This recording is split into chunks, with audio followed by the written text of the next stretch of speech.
이게 뭐 진짜 이제 매체 혁명이 어마어마하게 발달하다 보니까 우리가 지금 머리가 정신이 없어요. 그러니까 기존의 여성이나 어린이들 같은 사회적 약자들을 향해서 가지는 남성 폭력이 아직 다 없어지거나 해체되지 않은 상황에서 그것도 과제가 하나가득인데 여기에 막 매체 혁명에다가 그냥 각종 그 온갖 것이 다 섞여 들어오면서 하나의 이게 패키지가 되고 있는데 이거 우리 나노 단위로 조금씩 이렇게 나눠가면서 아주 전략적으로 잘 분석을 해야 되는 상황인 거죠? 네, 우리 사회가 사실은 여성을 대상화하고 또 성적으로 이렇게 타자화하는 그것이 만연된 사회에 우리가 살고 있어요. 그러니까 예를 들어 뭐 레이싱 거리나 아니면 뭐 권투 경기를 하는데 라운드 거리나 그러니까 그런 경기와 전혀 어울리지 않는데 거기에 또 그 예쁘고 날씬한 그런 여자들을 내세운다라는 거죠. 또 우리가 자주 부르는 곰새말이 동요에서 보면은 아빠 곰은 뚱뚱하고 엄마 곰은 날씬해야 되는 거예요. 요즘 아빠 곰은 날씬한 것 같아요. 좀 충격적인 게 이제 어떤 그 유치원 교사 교육 자료라고 하는 걸 제가 한번 봤는데요. 거기에 보면은 그 유치원 교사에게 요구되는 것들이 있었어요. 근데 그게 뭐, 왜냐면 애교예요, 애교. 그리고 치마 복정, 필살 애교, 이런 것들을 강요하는데 제가 그걸 읽어보니까 너무 하여튼 기가 막히더라고요. 배시시한 웃음. 눈웃음은 가장 쉬운 애교다. 그리고 뒤에 헤헤를 붙인다면 애교쟁이. 이렇게, 이게 유치원 교사 교육 자료예요. 그리고 말을 할 때는 이응을 붙이면 더 귀엽다. 그랬죠요. 한 거예요? 애교한 거예요? 아니, 이런 게 정말 예로 나오는 거예요. 그리고 과도한 리액션과 칭찬. 피부가 너무 고와용 한다든지. 색깔이 너무 예뻐요 한다든지. 이게 몇 년도 교육자료인지 아세요? 2018년도 교육자료예요. 이런 것들이 사실은 만연한 사회에 우리가 살고 있다는 거예요. 제가 괴로워하면서 애교를 시연하는 모습을 보면 느낀 것은 어쩜 이 자리에는 애교라고는 일도 없는 여자들 4명이 앉아서 용 이런 거는 할 수도 없는 여자들이 앉아 있다는 것을 이제 전 남편한테 가끔 합니다. 어떻게 한번 보여줘봐요? 한번 보여줘. 할머니 너무 잘했죠. 그런 것도 하는구나. 하여튼 나머지 사람들은 그런 것이 없습니다. 자, 애교에서 다시 정신을 차리고 레드썬 다른 데로 돌아옵니다. 자, 최근에 많이 나왔던 N번방 사건의 가해 집단의 그 언론에 공개된 얼굴들을 보고 그 얼굴들이 너무나 어린 얼굴인 걸 보고 정말 깜짝 놀랐거든요.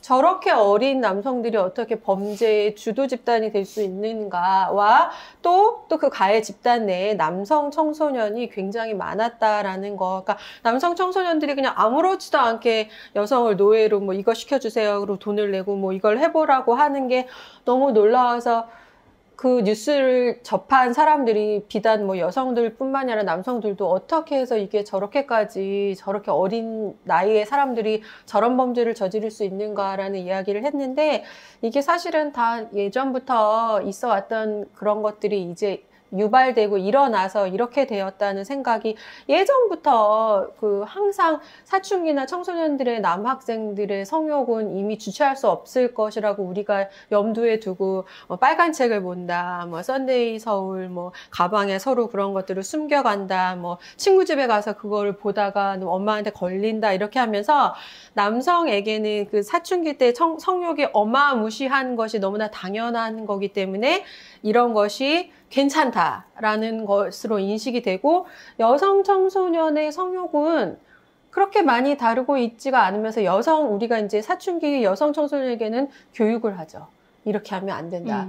조심해라. 출산, 임신, 잘못하면 임신하게 되니까 여성에게 대해서는 그거를 강요하는데 제가 그거를 듣고 신기했던 게 뭐 성욕이 그렇게 성별에 따라서 아니면 특정한 나이에 따라 달라질 수 있다는 것도 뭐 그럴 수 있다 치지만 우리 그 중고등학교 때 우리에게 성욕이 과연 없었나. 그래서 그 중고등학교의 여성들도 분명히 그런 이야기를 했어요. 상상하면서 책을 보고 했지만 이게 남성, 여성을 너무 구별하면서 얘네들은 이렇게 안 하면 큰일 난다 하고 여성들은 너네들은 조심해야 된다. 그래서 여성 청소년에게는 가해를 피하려면 어떤 거를 조심해라라고 가리키고 남자애들은 니네들 이럴 때 원래 그렇지? 이러면서 내버려 두는 것들이 그것이 이제 게임 뭐 이런 거 다 학습되면서 지금의 그 남성 청소년 가해자들이 엄청 많은 엠번방의 문화까지 이르지 않았나라는 생각이 듭니다.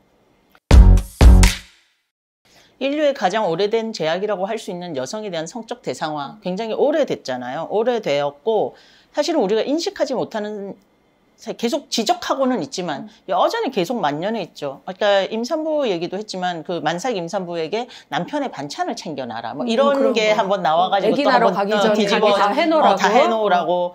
출산을 하러 가는 만삭 임산부에게 남편을 챙기라는 얘기가 이제 정부에서도 나오고 계속 이런 식으로 굉장히 사실은 우리가 낯설게 봐야 하는 많은 것들이 너무나 익숙하게 들어와 있습니다. 희선 선생님, 걸크희선이 말한 대로 남성들은 당연히 뭐 야구 동영상을 보는 게 일반적인 것처럼 되어 있지만 예수님께서는 여성을 보고 뭐 그런 얘기 있잖아요. 마음에 음료가 품는 자마다 마태복음 5장입니다. 가늠하는 것이니라. 그렇게 얘기를 하는 것처럼 사실은 우리가 다시 한번 우리의 사회를 정말 거대하게 다시 짚어봐야 된다고 생각을 합니다. 엠번방, 섹스로봇, 게임 이런 것들이 하나하나가 따로 떨어진 문제가 결코 아니다. 그래서 우리가 살고 있는 이 모든 문화에 대한 새로운 점검이 필요하다라고 생각이 들어요.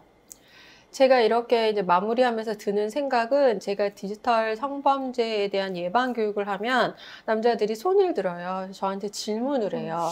그러면 남자의 성욕은 어떻게 합니까? 우리한테 야동을 보지 말라는 말이에요. 우리의 욕망은 어떻게 해요? 라고 이야기를 해요. 디지털 성범죄 관련해서 제가 드리는 대답은 예전에는 성적으로 산업적으로 연출된 영상들이었어요.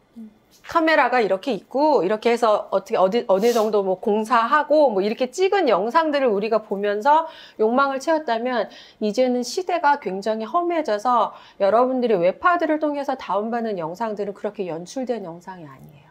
그는 일반인들의 영상이 돌아다니고 있는 거예요. 그렇기 때문에 그것은 타인의 성적 자율권이나 권리를 굉장히 침해하는 나의 성적 욕망을 해결하기 위해서 일반인들의 성착취 영상을 보면서까지 해결을 해야 하는 것이 과연 온당한 일인지. 그래서 이렇게 기술이 발달하면서 일반인들의 영상이 돌아다니면서 일반인들의 영상을 보게 된다는 것이 정말 무서운 사회라는 거. 사회가 아무리 발달해도 여러분 우리와 같은 나와 같은 사람들의 굉장히 프라이빗한 성적 영상을 우리가 보고 있다라는 것은 명백한 범죄. 이것은 성적 욕망에 대한 이야기가 아니라는 것을 저는 다시 한번 확실하게 이야기하고 싶습니다. 그러니까 이런 이제 매체나 기술의 발달이 그 피해자들을 훨씬 지속적이고 더 광범위하게 양산하고 있다는 것을 이번 시리즈를 통해서 우리가 계속해서 짚어보려고 했던 것이 하나였다면, 그러나 이 결국은 원인이 되는 지점에 있어서 변하지 않은 것은 남성 중심의 가부장 문화가 가지고 있는 여성 응시가 얼마나 아주 뿌리 깊게 제도적인 감정으로 남아있느냐 하는 부분이라고 생각해요. 그러니까 이 부분은 우리가 항상 주목해야 되는 것 같은데, 오직 사람만이 본능 플러스 제도적 감정을 함께 가지고 있다라고 생각을 하거든요. 그러니까 사실은 아까 남성은 더 욕구가 있고 뭐 여성은 안 그러고 이런 식으로 얘기했던 건 본능이 아니라 제도적 감정인 거죠. 제도적으로 그렇게 요구해 왔기 때문에 우리가 수행하면서 배우게 된. 그래서 이런 제도적 감정하고 본능 사이에 있는 어떤 이 간극을 우리가 잘 성찰적으로 이렇게 분리해내고 어떻게 말하면 통전적인 인간상을 만드는 게 가장 근본적인 해결책이 아닐까 이런 생각이 듭니다.